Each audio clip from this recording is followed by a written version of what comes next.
I believe that we can look upon this as a wake-up call, because I think that in the last 40 years, our lives have undergone a very significant change. Technology has made life comfortable and pleasurable, right? And it has taken many hardships out of life. I mean, when I was a kid, right, in the 1930s, life was not easy, right? But now life has become in so many ways so easy that we don't have the means for dealing with hardship, right?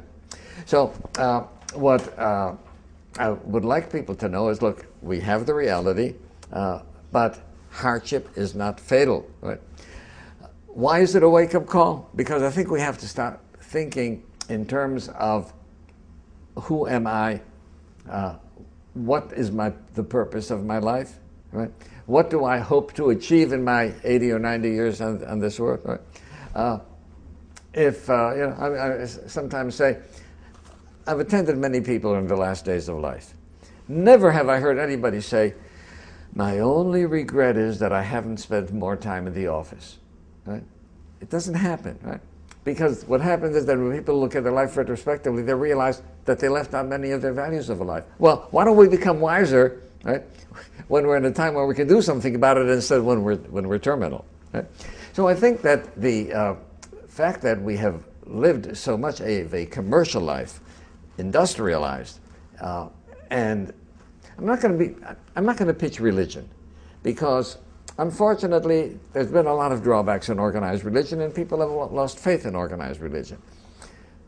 But I wrote a book about spirituality where I said spirituality can stand independent of religion, right?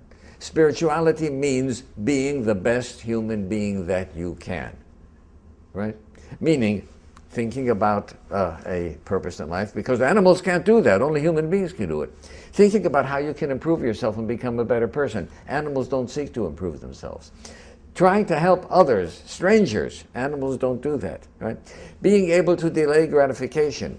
Being able to make moral decisions, what's right and what's wrong, right?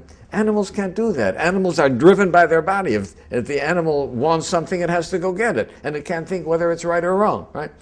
So I pointed out there are so many things that are unique about the human being. And I take all of those 12 or 13 or 14 uniquenesses, put them together, and I says, this is the human spirit. And that is what makes us different than animals.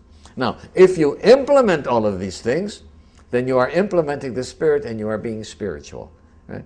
And one can be spiritual and have a feeling of self-worth of being a spiritual being, right, without even having a belief in God or being in any religion.